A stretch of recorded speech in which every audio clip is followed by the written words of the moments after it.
현 시점 동아시아 최대 이슈는 도쿄올림픽이어야만 하는 일본입니다.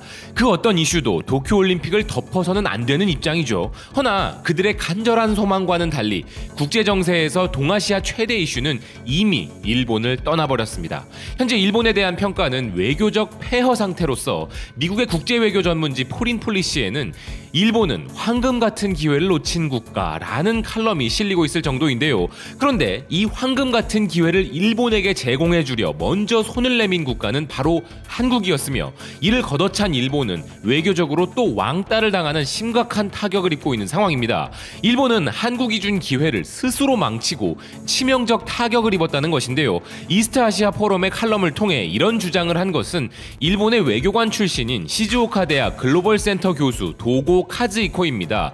필자는 1965년 한일 관계 정상화 결정, 1980년 나카소네 야스히로 총리와 전두환 대통령이 주도한 신뢰 회복, 1993년 고노 담화와 아시아 여성기금 등이 두 나라를 하나로 만들어갔으며, 또한 중요한 공동선언인 1998년 오부치 총리와 김대중 전 대통령과의 결과를 비롯 2003년부터 일본에 불어오기 시작한 한류 문화와 2015년 아베 신조와 박근혜 전 대통령이 위안부 합의에 다다랐던 것 등 한일 간의 주요 합의와 역사에 대해 언급하면서 일본인들의 관점에서는 한일 관계가 점차 좋아지고 있었으나 2018년부터 관계가 다시 악화되기 시작했으며, 한국이 이제 강하고 존경받는 나라로 발전한 지금 한국인들 사이에는 절대 일본을 용서하지 않는다라는 입장이 지지받기 시작했고, 전후 일본 측의 화해 노력이 교착 상태에 빠져 있다는 것인데요. 이런 상황이 몰고 온 첫 타격은 화해치유재단 해체로 이어진 부분이고, 두 번째 타격은 한국 대법원의 강제징용 노동자에 대한 판결이었다, 필자는 주장했습니다. 그래서 이 판결로 인해 일본은 극우들 뿐 아니라 외무성 내에서도 분노가 커지고 한일 간의 상황은 악화되었다는 것인데요. 허나 이는 국제 정세에 따라 바뀔 수 있는 것으로 조 바이든 미국 대통령의 취임이 상황을 변화시켰다는 것입니다. 이후 한국은 바이든 행정부의 권고에 따라 일본을 상대로 유연한 접근을 취했지만, 일본은 그와 달리 사실상 꼼짝도 하지 않았으며, 이것이 현 시점 일본의 입장이 되었고 흔들리지도 않고 있는 상황으로서 문재인 대통령이 일본을 방문해 도쿄 개막식에도 참석하고 스가와 정상회담을 가지려는 의사를 보였음에도 불구하고 스가와 그의 수행원들은 일본 측의 정책이 변함없을 것이라 대응하여 결국 정상회담이 취소되게 만들었다면서, 이렇게 일본의 경직된 자세가 국가의 근본적인 외교 기능을 초월하여 외교적 무능을 야기하는 것은 네 가지 이유로 일본의 국익에 손실을 입힌다는 것인데요. 첫째로 문재인 대통령의 행동이 일본의 심기를 크게 상하게 했다며 일본 정부 일각에서는 문재인 대통령에 대한 분노가 일고 있는데, 이는 일본의 국익을 고려하지 않는 반동적 외교정책 기조이며, 둘째로 미국과의 신뢰와 중국과의 공존이 매우 어려운 이 시대에 한국과 더 가까울 경우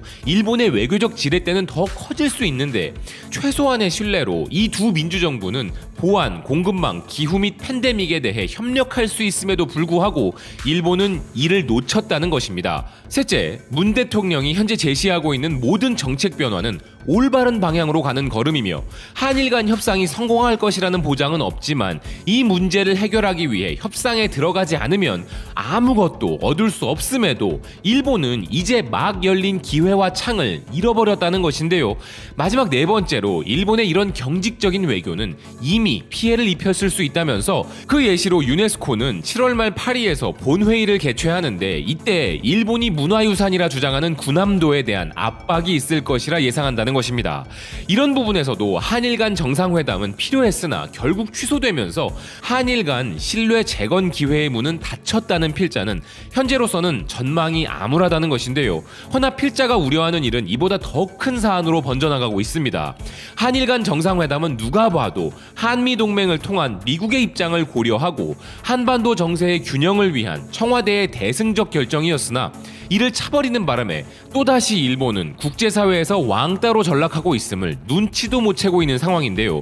이 회담이 만약 성사되면 성사되었더라면 우리가 아닌 일본에게 더욱 얻을 것이 많았을 것이라는 첫 근거는 바로 국제사회가 주목하는 동아시아 최대 이슈가 현재 도쿄올림픽에서 멀어지기 시작하여 남북 간의 핫라인 재연결로 급격히 이동하고 있다는 사실입니다. 우리가 한 번이라도 들어본 적 있는 세계 주요 외신들이라면 모두 이를 속보와 헤드라인으로 다루면서 도쿄올림픽이라는 이슈보다는 남북 관계가 더 큰 포커스를 받고 있는 상황이 되었으며, 일본이 만약 대승적 차원의 한국의 정상회담과 협상에 대해 대화로 나섰다면 미국을 제외한 그 누구보다 이와 관련한 정보를 먼저 접할 수 있는 위치에 놓일 수 있었던 것인데, 이런 기회를 제발로 걷어차버린 것이죠. 일본은 이와 같은 국제 왕따를 이전에도 경험한 바 있음에도 교훈을 얻지 못한 것 같은데요.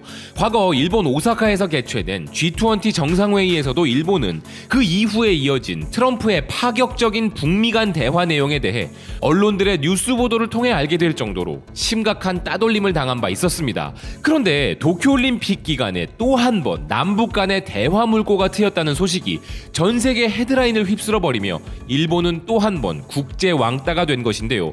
말 그대로 대한민국의 외교는 저세상 외교, 어나더 레벨의 최상급 외교로 가고 있고, 일본의 외교 무능은 외교 폐허로 이어지고 있는 것입니다.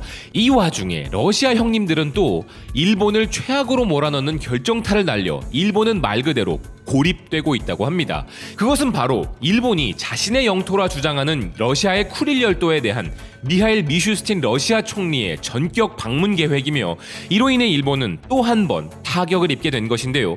전 세계 주요 외신들이 이 소식을 일제히 전하고 있는 상황으로서 이제 일본은 남북 관계와 한반도 정세 고립에 이어 설상가상으로 영토 분쟁의 심화까지, 지금은 비록 도쿄올림픽에 살짝 가려져 있지만 끝나고 나면 쏟아지게 될 대참사가 줄을 잇고 있는 상황입니다. 일본의 마이니치는 북방 영토를 사실상 관할하는 러시아 극동지역 사할린주의 여러 당국자들은 미슈스틴 총리가 쿠릴 열도를 방문할 예정이며, 이 부분이 실현되면 영토 할양 금지 조항을 담은 러시아 개정 헌법이 발효된 이후 첫 총리 방문이 될 것으로서 쿠릴 열도에 대한 실효 지배를 과시할 것으로 보인다 보도하고 있는데요. 일본이 이에 대해 외교적 항의를 한 것을 러시아는 아주 깔끔히 거부해버렸다고 합니다. 실효 지배하고 있는 자국 영토에 총리가 방문하는 게 뭐가 문제냐는 것이죠. 실효 지배, 우리에게도 참 익숙한 단어인데요. 자, 일본은 생각이라는 게 있다면 왜 하필 북한과 러시아가 도쿄올림픽 개막에 맞춰 이런 최악의 축하 행사들로 일본을 공격하고 있는지를 고민해봐야 할 것입니다. 남북 한라인의 재연결과 미국의 남북 대화 전폭 지지, 러시아의 일본 공격, 이 모든 것에 일본은 끼지 못하고 있죠. 남북 관계가 급진적으로 좋아지고 있고, 이제 남북 관계는 한반도 차원의 문제가 아니라 북중러, 한미일의 시선으로 미국과 우리 입장에서는 더 큰 시각으로 사안이 번지고 있음에도 정말 일본은 미일 동맹만 있으면 다 해결된다고 생각하는 외교적 경직성으로 일본은 자기의 목을 스스로 조르고 있다는 것, 이 사실은 일본 빼고는 다 아는 사실인데요. 대승적 차원에서 마지막 손을 내밀어준 한국의 제안에 대해 문재인 대통령에 대한 최악의 일본 외교관의 발언으로 응수한 일본. 허나 이제 그 마지막 기차는 떠나갔습니다. 그리고 미국이 명심해야 할 것도 있는데요.